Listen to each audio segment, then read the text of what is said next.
नमस्कार, मैं Anjuli Suhane, assistant professor, school of education IGNOU. आज के इस वीडियो प्रोग्राम में आप सभी का स्वागत करती हूँ।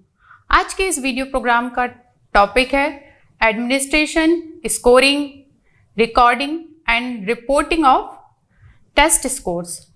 पिछले 2 वीडियोस में हमने देखा कि टीचर मेड अचीवमेंट टेस्ट क्या होते हैं और इनको कैसे बनाया जाता है। तो जब हम टीचर मेड अचीवमेंट टेस्ट को समझ चुके हैं और उनका कंस्ट्रक्शन समझ चुके हैं, तब उसके बाद बात आती है इन 4 स्टेप्स की, जिसको हम आज के इस वीडियो लेसन में समझेंगे। Administration, scoring, recording and reporting, ये 4 स्टेप हैं कंस्ट्रक्शन के बाद के। तो जब एक टीचर ने अपनी क्लास के लिए एक टीचर मेड अचीवमेंट टेस्ट बना लिया, जिससे वह जानेगा कि स्टूडेंट की प्रोग्रेस क्या हुई है, तो उसके बाद आता है एडमिनिस्ट्रेशन। एडमिनिस्ट्रेशन कैसे करना है? Administration of achievement test. Administrating the written test is perhaps the most important aspect of the examining process. कोई भी एग्जामिनेशन प्रोसेस का एक इम्पॉर्टेंट पार्ट होता है किसी भी रिटन टेस्ट को एडमिनिस्टर करना, क्योंकि अगर टेस्ट है, अगर वो ठीक से एडमिनिस्टर नहीं होगा तो उसके स्कोर्स जो होंगे वो रिलायबल नहीं होंगे और उनमें कुछ ना कुछ इस तरह के इश्यूज आएंगे कि जिनके द्वारा हम ये कह सकते हैं कि वो हमारे जो स्कोर्स हैं वो वैलिड नहीं हैं। इसलिए ये इस प्रक्रिया का एक इम्पॉर्टेंट पार्ट है, जहां हम शुरू करते हैं कंस्ट्रक्शन से, फिर कंस्ट्रक्शन के बाद administration, then scoring, then recording और आखिरी में होता है रिपोर्टिंग। सो ये इस पूरी प्रक्रिया का एक इम्पॉर्टेंट पार्ट है। The test administrators manner, wearing and attitude में will inspire confidence in student and put them at ease while participating in testing process.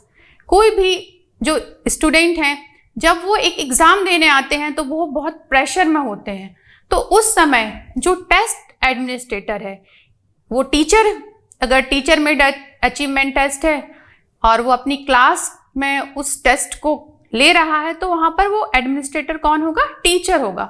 तो उसका स्टूडेंट के साथ वो किस तरह से व्यवहार कर रहा है, उसका एटीट्यूड कैसा है, ये बहुत डिपेंड करता है कि हम उस टेस्ट को कैसे एडमिनिस्टर कर रहे हैं। अगर वहाँ पर जो एडमिनिस्ट्रेटर है, या हम बोलेंगे जो टीचर है जो टेस्ट ले रहा है, बहुत रूड है, बच्चों को पहले से ही थोड़ा प्रेशर में रख रहा है, तो बच्चे तो ऑलरेडी डरे हुए होते हैं। शायद एग्ज़ाम एक ऐसी प्रक्रिया है जिसमें चाहे छोटा बच्चा हो या बड़े हो, वो हमेशा एक थोड़ा सा कंपैरेटिवली प्रेशर में आते हैं। तो यहाँ ज़रूरत होती है कि टीचर उनको थोड़ा रिलैक्स कर दे। सो ये एक उसकी प्रक्रिया का एक पार्ट है। जो ये टीचर मेड अचीवमेंट टेस्ट है, उसमें टीचर का जो मैं कह रही हूँ बहुत इम्पैक्ट होता है, उससे स्टूडेंट की जो टेस्ट परफॉर्मेंस है वो वेरी करती है। कहाँ कहाँ? Before the test, after distributing test paper, during the test and after the test. मतलब 4 स्टेप में है। बिफोर द टेस्ट, टेस्ट लेने से पहले, टेस्ट मतलब जब बच्चे क्लास में आ गए हैं। अगर जो टीचर है और वो गेट पर खड़ा हुआ है और उस समय बच्चे क्लास में एंटर कर रहे हैं, और उस समय ही अगर टीचर उनको एक थोड़ा वेलकम तरह से उनको क्लास में आने के लिए करता है, उनको थोड़ा स्माइल देता है और उनको बोलता है ऑल द बेस्ट, सब अच्छा होगा और आप जो भी करेंगे वो अच्छा करेंगे, पेपर से डरने की ज़रूरत नहीं होती है, ये सिर्फ मार्क्स होते हैं, इस तरह की कुछ भी अगर अच्छी बातें 2-4 टीचर बोल देता है, तो उसका इम्पैक्ट बच्चों के टेस्ट परफॉर्मेंस पे पड़ता है। After distributing test paper distribute करने के बाद भी टीचर का रोल होता है कि उनको कुछ जो भी इंस्ट्रक्शन है वो दें, during the test and after the test. Steps in administration of test. किन स्टेप्स को फॉलो करना है? सबसे पहले जो मैं पहले अभी बात कर रही थी, motivate the student to do their best. Teacher को चाहिए कि वह पेपर शुरू करने से पहले स्टूडेंट को मोटिवेट करे कि आपको जो भी आता है उसको बेस्ट परफॉर्म कीजिए। जो क्वेश्चंस आपको आसान लगते हैं उनको पहले कीजिए, जो डिफ़िकल्ट लगते हैं उनको बाद में कीजिए। पेपर को देख के प्रेशर में मत आइए। तो इस तरह की बहुत सारी बातें हो सकती हैं जिससे कि टीचर मीन्स एडमिनिस्ट्रेटर, वहां पर टेस्ट का एडमिनिस्ट्रेटर है टीचर, वो स्टूडेंट को मोटिवेट कर सकता है। फॉलो द डायरेक्शन क्लोजली, जो भी एग्जाम पेपर में डायरेक्शन दिए गए हैं, दो तरह मतलब पेपर्स जो हैं, हो सकता है पूरा ऑब्जेक्टिव टाइप हो सकता है ऑब्जेक्टिव हो, शॉर्ट आंसर हो, लॉन्ग आंसर हो। तो वो सारे इंस्ट्रक्शन जो उसमें दिए गए हैं, पेपर को कितनी देर पहले बच्चों को देना है। कई बार ऐसा होता है कि जो क्वेश्चन पेपर होता है और आंसर सीट दोनों एक साथ जुड़ी होती हैं, उसमें स्पेस होता है, तो उसको कितनी देर पहले देना है, रोल नंबर कैसे फिल करना है। तो ये सारी बातें जो इंस्ट्रक्शन है उनको प्रॉपरली टीचर को फॉलो करना है। कीप टाइम एक्यूरेटली, कई बार टीचर क्या होते हैं कि खुद ही एग्जाम लेने के लिए टाइमली नहीं आते हैं, तो उस समय क्या होता है, एक प्रेशर क्रिएट हो जाता है। तो टीचर को टाइम का ध्यान रखना है कि अगर आंसर सीट्स में कुछ एंट्री हैं जो पहले कर सकते हैं बच्चे, तो अगर आवश्यक हो तो उसको 30 मिनट्स पहले दे दिया जाए, और उनकी जो एंट्रीज हैं उसको भी एग्जाम शुरू होने से पहले चेक कर लिया जाए, तो वहाँ टाइम भी सेव होता है और बच्चे डिस्टर्ब भी नहीं होते हैं। Record any significant event that might influence test scores, exam के टाइम पर अगर कोई भी इवेंट होती है, मान लीजिए बच्चे चीटिंग कर रहे हैं या कोई और भी बात होती है, तो उसको वो उस समय रिकॉर्ड करें, ठीक है।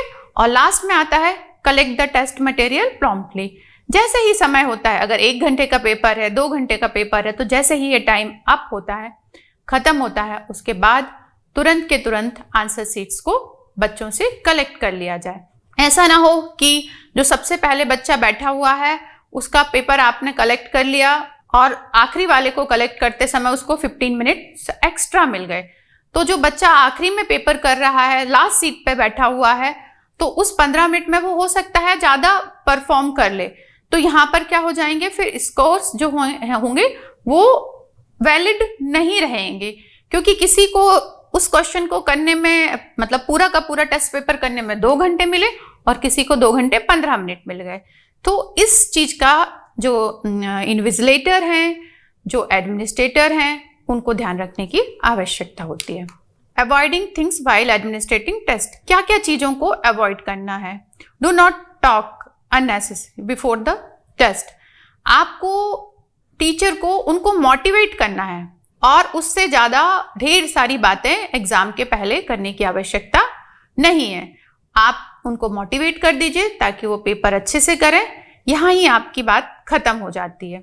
फिर इसके बाद आता है कि एग्जाम के टाइम में बहुत कम डिस्टरबेंस हो, जो मैं पहले कह रही हूँ कि टीचर चाहे तो जो 30 मिनट्स पहले उन्होंने आंसर शीट दी हैं उस समय उनकी जो एंट्रीज उन्होंने की हैं उनको चेक कर ले, तो बीच में जो डिस्टरबेंस होगा वो अपने आप कम हो जाएगा। कई बार क्या होता है कि टीचर्स क्या करते हैं कि जब बच्चा आंसर लिख रहा होता है तो उनके बगल में जाके खड़े हो जाते हैं। उस समय क्या होता है कि जो बच्चा है उसको लगता है कि टीचर उसका आंसर देख रहे हैं कि क्या लिख रहे हैं, देन वो उस तरह से परफॉर्म नहीं कर पाता जितना कि वो फ्रीली लिखना चाहता है। सो टीचर्स को चाहिए कि वो कम से कम डिस्टरबेंस इस तरह का करें। अगर वो क्लास में मूव भी कर रहे हैं तो बहुत धीरे धीरे करें। अगर एक क्लास में 2 इन्विजिलेटर हैं तो एक दूसरी साइड खड़ा रहे और दूसरा अपोजिट साइड खड़ा रहे। Avoid giving hints to people who ask about individual items. बच्चे कई बार बीच बीच में बहुत सारे क्वेश्चन पूछते हैं कि सर इस प्रश्न का क्या है, इस क्वेश्चन का मतलब क्या है, तो जहां आवश्यक हो वो बता दें। और ये भी ध्यान रखें अगर जिस बच्चे ने पूछा है तो जाके उसके पास जाके उसको ही बताएं। ऐसा नहीं है कि खड़े होकर पूरी क्लास में उसके बारे में बताने लगे, तो जो बाकी बच्चे हैं उनका भी क्या होगा, उनका जो अटेंशन है वो नहीं रहेगा और कई बार डिस्टर्ब हो जाते हैं। तो हो सकता है किसी क्वेश्चन में एक बच्चे को प्रॉब्लम है तो टीचर को चाहिए कि वह उस बच्चे के पास जाए और उसके पास जाके उसकी उस प्रॉब्लम को सॉल्व कर दे, ना कि वो क्लास में सामने खड़े होकर फिर डिस्कस करने लगे। तो ऐसा हो तो पता चला कि एक क्लास में 25 बच्चे एग्जाम दे रहे हैं और 25 बच्चों को अलग अलग प्रॉब्लम है, तो वो टीचर तो फुल टाइम बोलता ही रहेगा और क्लास में क्या होगा, डिस्टर्बेंस होता रहेगा और बच्चे कंसंट्रेट नहीं कर पाएंगे और पेपर ठीक से नहीं कर पाएंगे और उनकी परफॉर्मेंस कैसी होगी को हम ठीक से जज नहीं कर पाएंगे। Discourage cheating. चीटिंग जो एग्जाम में बच्चे बहुत करते हैं उसको डिस्करेज करना है। उसके लिए टीचर्स को चाहिए कि वो क्या क्या करें। वो अपनी आईज जो है वो पूरे बच्चों की तरफ रखे। कई बार क्या होता है कि टीचर पीछे खड़ा होता है उल्टी साइड और बच्चे अपोजिट साइड में बैठ के बातें कर रहे होते हैं या चीटिंग कर रहे होते हैं। तो उससे बेटर है कि टीचर जब मूव करे तो अपनी आईज को सभी बच्चों के ऊपर रखे और देखे कि बच्चे आपस में बात नहीं कर रहे हों और कोशिश करे कि उनके पेपर्स जो हैं, क्वेश्चन पेपर्स, उनके ऊपर भी रोल नंबर डलवा दे, ताकि कई बार बच्चे जो क्वेश्चन पेपर है उनको ही एक्सचेंज करने में चीटिंग करते हैं। और कई तरह के जैसे होता है कि वो बोलेंगे कि सर इरेजर चाहिए, पेंसिल चाहिए। सो उन सब चीज़ों को के बहाने भी बच्चे चीटिंग करने की कोशिश करते हैं। तो ये सारी बातों का ध्यान रखने की ज़रूरत होती है। इसीलिए कहा है कि administration of test is very important part, क्योंकि ज़रूरी नहीं है कि एक अच्छा टेस्ट बना लिया लेकिन अगर उसको प्रॉपरली एडमिनिस्टर नहीं किया है तो जो इस परफॉर्मेंस है बच्चों की वो ठीक से नहीं होगी। सो ये पार्ट है इसका कि क्या क्या चीज़ें अवॉइड करना है। अब ध्यान रखना है जब भी कोई भी टेस्ट एडमिनिस्टर कर रहे हैं तो क्या क्या बात ध्यान रखनी है। Environmental condition. Environmental condition means यहाँ पर इन्वायरमेंट से मतलब है रूम की कंडीशन। जिस क्लास में बच्चों का एग्जाम हो रहा है वहाँ पर प्रॉपर वेंटिलेशन है या नहीं है, प्रॉपर लाइट है कि नहीं है, फैन अगर समर का टाइम है तो फैन ठीक कंडीशन में है। अगर पता चला कि बहुत गर्मी है, फैन चल नहीं रहे हैं, तो बच्चे एग्जाम देंगे कि वो अपना गर्मी से परेशान होंगे। सो ये सारी बातों को ध्यान रखने की ज़रूरत होती है। डेस्क कैसी है, चेयर कैसा है, क्योंकि बच्चे जब डेस्क पे लिखते हैं तो उस समय क्या होता है कि उनके पास कोई मोटी कॉपी नहीं होती है, उनके पास एक आंसर सीट होती है जिसमें 10-20 पेज होते हैं। तो अगर वो डेस्क जो है उसका जो स्टैंड है वो प्रॉपर नहीं है तो बच्चों को लिखने में तकलीफ होती है। Distributing the materials. Distributing the materials means जब आप answer sheet, question paper, graph paper कुछ भी डिस्ट्रीब्यूट कर रहे हैं तो उस समय क्या ध्यान रखना है। आप पहले बच्चे से स्टार्ट कीजिए और उसको आखिरी तक जाइए। बीच बीच में ऐसा नहीं कीजिए कि 2 बच्चों को दिया फिर एक बच्चा आ रहा है फिर उसको दे रहे हैं, तो पूरी की पूरी क्लास डिस्टर्ब होती है। Answering question during the test, इसको मैंने पहले डिस्कस कर लिया है कि जब भी कोई भी बच्चे कोई भी क्वेश्चन पूछते हैं बीच में तो टीचर को क्या करना है। टीचर को पूरी क्लास को आंसर नहीं देना है, जिस बच्चे ने पूछा है उसके जाके उसकी क्वेरी को दूर करना है। प्रिवेंटिंग चीटिंग, इसको भी हमने डिस्कस कर लिया है। कलेक्टिंग टेस्ट मटेरियल, आखिरी में जो कॉपियां हैं वो कैसे कलेक्ट करना है। टीचर चाहे तो 7 रोज हैं या 4 रोज हैं, जितनी भी हैं, एक रो की कलेक्ट कर ले, फिर सेकेंड रो का स्टार्ट करे और उसको पहले से ही जैसे ही टेस्ट खत्म हो जाता है उसी समय अनाउंस कर दे कि अभी सभी अब लिखना बंद कर दीजिए और अपनी कॉपियां बंद करके रख दीजिए। उस समय टीचर चाहे तो अनाउंस कर देता है कि अभी सभी टाइम आपका खत्म हो गया है और अब आपको लिखना बंद कर देना चाहिए और कॉपियां बंद करके रख देना चाहिए। उसके बाद टीचर 1 to 1 करके सारी कॉपियां कलेक्ट कर लेता है। उस समय उसको थोड़ा स्पीडली ये काम करना होता है। ऐसा नहीं है कि जो मैं पहले भी बोली कि 15 मिनट सिर्फ कॉपी कलेक्ट करने में ही लगा दे, तो पहले बच्चे को तो टाइम कम मिलेगा और आखिरी बच्चे को टाइम ज़्यादा मिलेगा। सो ये कुछ पॉइंट्स हैं जिनका ध्यान रखना है टीचर को जब टेस्ट एडमिनिस्टर कर रहे हैं। तो ये एक पार्ट हो गया जबकि टीचर ने क्या किया, टेस्ट बना लिया और उसके बाद टेस्ट ले भी लिया। अब जब टेस्ट ले लिया तो क्या करना होगा, टेस्ट लेने के बाद क्या करना होगा, स्कोरिंग करनी होगी। क्योंकि अगर एक टेस्ट लेके रख तो सकते नहीं है ना, टेस्ट लेके क्या करना पड़ेगा, अब उस आंसर सीट्स को, वो जो उनकी परफॉर्मेंस सीट्स हैं उनको चेक करना होगा, उनको स्कोर देने होंगे। तो test score is a piece of information, usually a number that convey the performance of an examinee और a student on a test. तो टेस्ट स्कोर क्या है, वो एक स्टूडेंट की परफॉर्मेंस है जिसको हम नंबर्स में देते हैं और कई बार उन नंबर्स को ग्रेड में कन्वर्ट कर देते हैं। तो ये जो नंबर्स में हम देते हैं वो 2 तरह के होते हैं, रॉ स्कोर्स और स्केल्ड स्कोर्स। एडमिनिस्ट्रेशन के बाद बात आती है स्कोरिंग की। जब हम टेस्ट को एडमिनिस्टर कर देते हैं तो उसके बाद आंसर शीट्स को यूं ही नहीं रख देंगे, उसके बाद बात होगी कि उन आंसर शीट्स को चेक किया जाए। जो टेस्ट स्कोर होते हैं वो भी किसी भी स्टूडेंट की परफॉर्मेंस होती है जिसको हम नंबर्स में कन्वे करते हैं, ठीक है।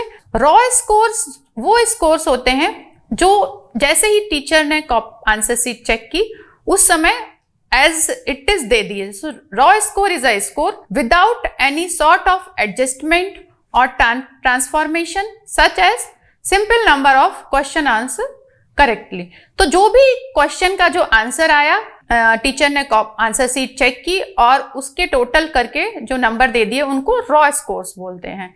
लेकिन ये रॉ स्कोर एक्चुअली में कुछ मीनिंग नहीं देते हैं, तो उसके लिए क्या करना पड़ता है, उनको कन्वर्ट करना पड़ता है स्केल्ड स्कोर्स में। तो scaled scores is the result of some transformation applied to the raw score. जैसे परसेंटाइल में क्या करते हैं कि जो रॉ स्कोर्स हैं उनको परसेंटाइल में कन्वर्ट कर देते हैं। जैसे मान लीजिए किसी बच्चे के नंबर आए 50 मार्क्स का एग्जाम हुआ और उसके मार्क्स आए 40, तो ये 40 नंबर जो हैं वो कुछ नहीं कहते। मान लीजिए मैंने ही कोई एग्जाम दिया और मैंने 50 में से 40 नंबर लाए, तो इसका क्या मतलब है, मैं कहाँ स्टैंड कर रही हूँ क्लास में, क्या मैं बहुत अच्छी हूँ या मेरा स्कोर 40 बहुत कम है। तो अगर हम इनको परसेंटाइल में बदल देंगे, मान लीजिए 40 का स्कोर का परसेंटाइल आया 88, तो 88 परसेंटाइल आने का मतलब है कि मैं अपनी कक्षा में मैं जो हूँ 88 बच्चों से मैं अच्छी हूँ। मेरा जो 40 नंबर है, 88 बच्चों के नंबर जो हैं वो 40 से कम आए हैं और सिर्फ 12 बच्चों के नंबर जो हैं वो 40 से ज्यादा हैं। सो जब हम इनको परसेंटाइल में बदल देते हैं तो एक बच्चे को अपनी पोजीशन पता चल जाती है। सो उनको बोलते हैं स्केल्ड स्कोर। सो जब भी हम टेस्ट लेते हैं तो सबसे पहले रॉ स्कोर्स होते हैं और टीचर जब चाहता है तो उनको स्केल्ड स्कोर में चेंज कर लेता है। फिर होता है कि आंसर शीट्स जब चेक करते हैं तो किस तरह की एरर्स आती हैं, ठीक है। अगर एक ऑब्जेक्टिव टाइप टेस्ट है तो उसमें एरर्स की संभावना ना के बराबर हो जाती है, क्योंकि हर क्वेश्चन का एक निश्चित आंसर होता है और उसके लिए एक निश्चित फिक्स मार्क्स होते हैं। मतलब क्वेश्चन 1 है, उसका आंसर B है, तो उसके लिए 1 नंबर है, तो टीचर उनको 1 नंबर देगा। यहाँ कहीं पे भी टीचर के मूड पर कुछ डिपेंड नहीं करता है। लेकिन अगर लॉन्ग आंसर और शॉर्ट आंसर क्वेश्चन है तो वहाँ एक एरर होती है जिसको हम बोलते हैं कांस्टेंट एरर। कांस्टेंट एरर आ जाती है।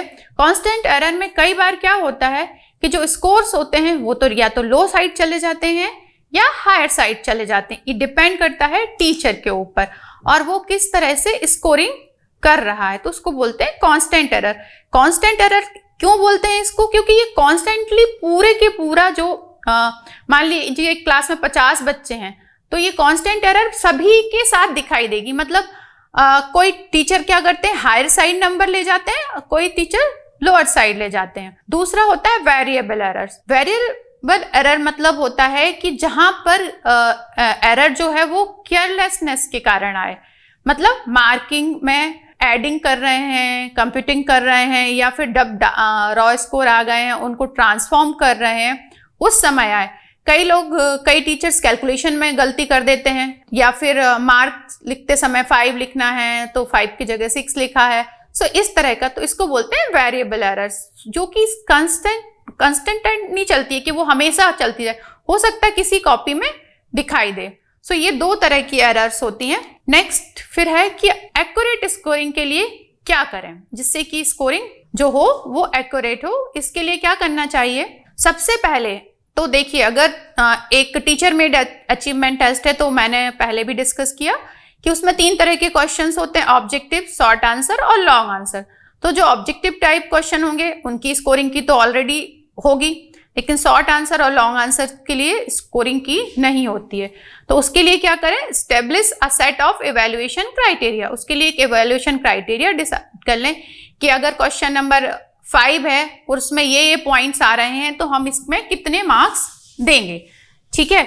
या इतना लिखा है, इतना, अगर किसी क्वेश्चन के 3 पार्ट हैं, अगर पार्ट 1 किया 5 नंबर का क्वेश्चन है तो 2 नंबर मिलेंगे, पार्ट 2 किया तो 4 नंबर मिलेंगे और तीनों पार्ट किए तो 5 नंबर मिलेंगे। तो ये सारे क्राइटेरिया पहले से डिसाइड कर लें। फिर होगा ऑर्डर ऑफ स्कोरिंग। जो इवेल्युएटर होते हैं वो दो तरह से आंसर सीट चेक करते हैं। एक क्या किया कि पहली नंबर एक कॉपी उठाई, एक कॉपी में जितने भी आंसर्स हैं उनको चेक कर लिया, फिर दूसरी कॉपी उठाई, उसके सारे आंसर्स चेक कर लिए। कोई क्या करता है कि बीच बीच में से चेक करता है। तो उससे अच्छा तरीका क्या होता है कि टीचर क्या करे कि जैसे क्वेश्चन नंबर 1 है तो क्वेश्चन नंबर 1 सभी आंसर सीट का चेक कर ले, तो उसको पता चल जाएगा कि एक्चुअल में बच्चे कैसे इस आंसर को लिखे हैं। दूसरा होगा provide a set of numerical weightage to determine the relative importance of the criteria. अब जब उसने स्कोरिंग के लिए क्राइटेरिया बना लिया है, ऑर्डर ऑफ स्कोरिंग देख लिया है कि सभी का क्वेश्चन नंबर 1 चेक करना है, तो उस क्वेश्चन नंबर 1 को एक न्यूमेरिकल वेटेज देंगे कि भाई 5 नंबर का क्वेश्चन है तो इसमें से हम कितना दे रहे हैं। उसने सभी के आंसर्स देख लिए हैं तो उनका रिलेटिव होना चाहिए कि अगर रिलेटिव मीन्स कि जो बच्चा सबसे अच्छा लिखा है उसको सबसे अच्छे नंबर मिलना चाहिए। अगर किसी ने इवेल्युएटर ने जो कॉपी चेक की सबसे पहले और उसको लगता है कि ये अच्छा है, लेकिन बाद में पता चलता है उसने उसको 5 में से 5 नंबर दे दिए और बाद में वो देखता है कि इससे भी बहुत अच्छा किसी बच्चे ने लिखा, तो क्या करेगा वो? उस समय क्या करना चाहिए कि जिसने सबसे अच्छा लिखा है उसको 5 में से 5 मार्क्स मिलना चाहिए और जिसने कम लिखा है तो रिलेटिवली उसको कम मिलना चाहिए। इसके बाद आता है कंप्यूटिंग द ओवरऑल स्कोर। अभी एक कॉपी में 6 क्वेश्चन थे, 6 चेक कर लिए, 6 के मार्क्स दे दिए, तो उसके बाद क्या करना पड़ेगा? उन सभी को ऐड करना पड़ेगा। और सबसे आखिरी में होता है री स्कोरिंग। री स्कोरिंग का मतलब होता है कि एक बार जितने भी नंबर्स हैं उनको फिर से री स्कोर कर लें, फिर से ऐड करके देख लें। जो हम पहले कह रहे थे कि 2 तरह की एरर होती है, एक तो होती है कांस्टेंट एरर और दूसरी होती है वेरिएबल एरर। कांस्टेंट एरर को खत्म करने के लिए हमें क्या करना पड़ता है? ऑर्डर ऑफ स्कोरिंग करना पड़ता है कि हमको कैसे स्कोर करना है, किस तरह से हम क्वेश्चन नंबर 1 में रिलेटिवली मार्क्स देंगे, क्वेश्चन नंबर 2 में देंगे। और दूसरा जो था वेरिएबल एरर था, जहां पर कैलकुलेशन मतलब एडिशन करने के कारण या ट्रांसफॉर्म करने के कारण एरर आती है, उसके लिए हम री स्कोरिंग कर सकते हैं। री स्कोरिंग में जरूरी नहीं है कि मान लीजिए 1000 कॉपियां हैं तो हम आप 1000 की तो री स्कोरिंग करना मुश्किल है, तो फिर क्या कर सकते हैं कि 5 कॉपी फिर नेक्स्ट 5 मतलब हर 5वें नंबर की कॉपी को री स्कोर करके देख लिया। तो अगर पता चलता है कि कहीं मिस्टेक्स आ रही हैं तो फिर सारी कॉपियों को कर लिया। लेकिन अगर देखा कि 5-6 कॉपी करके देखा और किसी में भी कैलकुलेशन टाइप की एडिशन की प्रॉब्लम नहीं है, देन वो उसको लीव इट कर सकते हैं। सो ये हुआ स्कोरिंग की बात। फिर आता है जब स्कोरिंग हो जाता है तो फिर आता है रिकॉर्डिंग और रिपोर्टिंग। रिकॉर्डिंग करना मतलब एक बच्चे के अगर 4 सब्जेक्ट के मार्क्स हैं तो उनको एक फॉर्मेट में एक मतलब हम कहेंगे कि हर किसी का एक रिपोर्ट कार्ड बनता है, तो उसमें उसको रिकॉर्ड करना और रिपोर्ट करना। तो एनसीएफ 2005 ने में बहुत डिटेल में कहा गया है कि a good evaluation and examination system can become an integral part of the education system by giving creditable feedback. अगर ये जो इवैल्यूएशन सिस्टम है वो एक इंटीग्रल पार्ट है और ये इसमें अगर इसका जो फीडबैक है अगर बच्चों को दिया जाए तो वो एजुकेशन सिस्टम के लिए बहुत महत्वपूर्ण होता है। And the purpose of assessment is necessarily to improve the teaching learning process and materials and to be able to review the objectives that have been identified for different school stages by judging the extent which the capabilities of learner have been developed. So second बात होती है कि तो purpose है जो assessment का, जो मैं कह रही पहले भी डिस्कस किया है कि टीचिंग लर्निंग को इम्प्रूव करना और जो ऑब्जेक्टिव्स हैं उनको देखना कि वो फुलफिल हुए हैं या नहीं। जो हमारे स्कोर्स हैं उनको रिकॉर्ड करते हैं। तो जब हम रिकॉर्ड करते हैं तभी हमें पता चलता है कि टीचिंग लर्निंग प्रोसेस कैसे हुई है। और जब हम उनको रिपोर्ट करते हैं, रिपोर्ट किसको करना होगा? जो स्टेक होल्डर्स हैं। किसी का भी एग्जाम हुआ तो उसके स्टेक होल्डर्स, एक बच्चे ने एग्जाम दिया तो उसके स्टेक होल्डर्स कौन हो गया? उसके स्टेक होल्डर्स होंगे टीचर को पता होना चाहिए उसकी प्रोग्रेस के बारे में। वो बच्चा खुद एक स्टेक होल्डर है, उसको पता होना चाहिए। उसके पेरेंट्स, उनको पता होना चाहिए, और स्कूल एडमिनिस्ट्रेशन। सो ये उनके स्टेक होल्डर्स होंगे। रिपोर्टिंग के बारे में मिलर ने भी कहा है कि the evidence of the learning and development must be presented on a very brief report form that is understandable to a variety of user, student, parents, teacher, counsellors and administrator. जो भी मैं इसके पहले जस्ट कह रही थी कि जो भी स्कोर आए हैं उनको रिपोर्ट बहुत ऐसे तरीके से किया जाए कि वो स्टूडेंट्स को समझ में आए, पेरेंट्स को समझ में आए, क्योंकि पेरेंट्स को तो पता होना चाहिए कि उनका बच्चा क्या कर रहा है, कैसे कर रहा है। टीचर को पता होना जरूरी है, क्योंकि टीचर को जब पता चलेगा तो वो आइडेंटिफाई कर पाएगा कि वो कैसे पढ़ा रहा है, उसकी टीचिंग लर्निंग प्रोसेस ठीक है, मैथडोलॉजी ठीक है। काउंसलर को पता होना चाहिए, क्योंकि कई बच्चों को अगर कोई लर्निंग डिफिकल्टी होती है, कुछ प्रॉब्लम होती है, तो उस समय काउंसलर उनको हेल्प कर सकता है। एडमिनिस्ट्रेटर को पता चलना चाहिए, क्योंकि स्कूल एडमिनिस्ट्रेशन में ये पता चलता है कि फला क्लास का रिजल्ट कैसा है, वहाँ पर जो टीचर पढ़ा रहे हैं उनके टीचिंग मेथड्स कैसे हैं। सो एडमिनिस्ट्रेटर्स को भी पता चलना चाहिए। और एडमिनिस्ट्रेटर क्या करते हैं कि जो भी ये स्कोर्स हैं उनके आधार पे कई डिसीजंस भी लेते हैं। सो ये 5 स्टेक होल्डर्स होते हैं जिनको हम रिपोर्ट करते हैं। सो रिकॉर्डिंग एंड रिपोर्टिंग। अब एक जस्ट आप एग्जांपल में देखिए कि रिकॉर्डिंग कैसे किया। एक टीचर ने एक टेस्ट लिया और हिंदी में उसके मैक्सिमम मार्क्स थे 50 आए, 34, इंग्लिश में 32 आए और मैथमेटिक्स में 28 आए।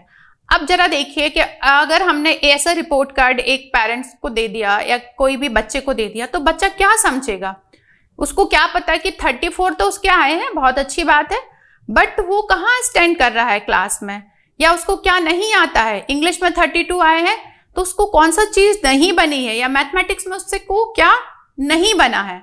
तो इसके लिए क्या करना चाहिए, एनालिसिस करना चाहिए। एनालिसिस करने के लिए क्या करेंगे, स्कोर, स्टूडेंट रिस्पॉन्स, सबसे पहले तो स्कोर निकाल दिया, फिर क्या किया, ग्रुप किया स्टूडेंट को, कितने बच्चे अपर साइड में आ रहे हैं, कितने मिडिल में आ रहे हैं, कितने लोअर में आ रहे हैं। उसके लिए फिर उसके बाद क्या करेंगे, आपने डिवाइड कर लिया। क्लास में 50 बच्चे थे, 40 से ज़्यादा नंबर कितने लोगों के हैं, 40 से 30 कितने नंबर लोगों के हैं, और 30 से कम कितने हैं। सो 3 ग्रुप्स में डिवाइड हो गया। उसके बाद क्या करेंगे, इन स्कोर्स को स्टैंडर्डाइज स्कोर में कन्वर्ट कर देंगे, जैसे कि परसेंटाइल में कन्वर्ट कर दिया। फिर जब परसेंटाइल में कन्वर्ट कर दिया तो उसको अपना क्लास में अपनी पोजीशन पता चल जाएगी। उसके बाद क्या करेंगे कि देखेंगे कि जो स्टूडेंट हैं, ग्रुप ऑफ स्टूडेंट हैं, उनको कोई पर्टिकुलर डिफिकल्टी तो नहीं है। उन आंसर शीट्स को निकाल के देखेंगे उन्होंने क्या सही किया है और कहाँ उनसे ज़्यादातर गलती हुई है। फिर उसके बाद देखेंगे आइटम डिफिकल्टी, ऐसा कौन सा क्वेश्चन है जो ज़्यादातर बच्चों से नहीं बना है और ऐसा कौन सा क्वेश्चन है जो ज़्यादातर बच्चों से बन गया है। तो अगर कोई क्वेश्चन किसी भी बच्चे से नहीं बन रहा है, यानी कि यहाँ पर बच्चों को थोड़ा इस तरह के प्रश्नों को और अच्छे से बताने की जरूरत है। फिर आखिरी में क्या करेंगे कि एनालाइज करेंगे रिस्पॉन्स को कि मोस्ट डिफिकल्ट आइटम कौन सा था। सो इस तरह से एनालिसिस करते हैं स्टूडेंट के रिस्पॉन्सेस को। और जो हमने पहले रिपोर्ट कार्ड देखा उसी को अगर टीचर चाहे तो जैसा एनालिसिस करके उनको क्या कर सकता है, परसेंटाइल में बदल सकता है। पहले तो 2 कॉलम भरे थे, रिमार्क वाला छोड़ दिया था, अभी रिमार्क्स में क्या कर दिया, मार्क्स इन परसेंटाइल। अब मान लीजिए उसके हिंदी में 34 मार्क्स आए और उसका परसेंटाइल है 99, यानी कि वो क्लास में 99 बच्चे उससे नीचे हैं, सिर्फ 1% बच्चे ही उससे अच्छा कर रहे हैं। जबकि मैथ्स में उसके नंबर तो 44 आए लेकिन उसका परसेंटाइल है 62, यानी कि 62% बच्चे जो हैं उससे नीचे हैं और 38% बच्चे उससे ऊपर हैं।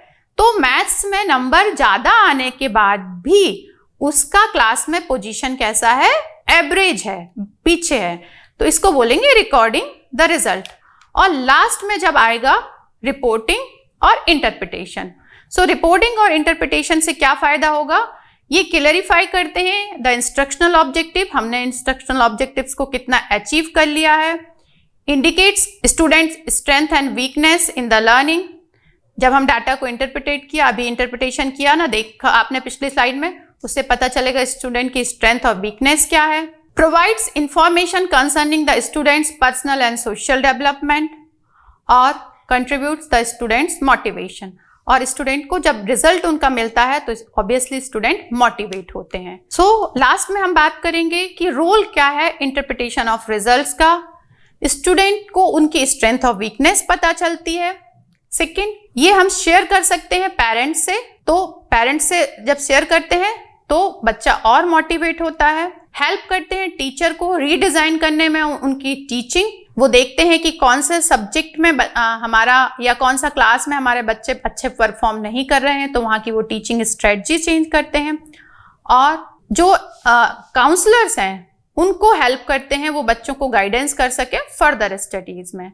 सो इस तरह से हमने आज के जो इस पूरे वीडियो लेसन है इसमें देखा कि एक टेस्ट को कैसे एडमिनिस्टर करते हैं, उसको स्कोरिंग कैसे करते हैं, स्कोरिंग करने के बाद उसकी रिकॉर्डिंग कैसे करते हैं और उसकी रिपोर्टिंग कैसे करते हैं। तो ये जब आप एक टेस्ट को बना लेंगे तो उसके बाद एक टीचर को एक टेस्ट को बहुत अच्छे से एडमिनिस्टर करना है बच्चों को मोटिवेट करते हुए। उसके बाद उसकी स्कोरिंग भी ऑथेंटिक होना चाहिए, रिलायबल होना चाहिए।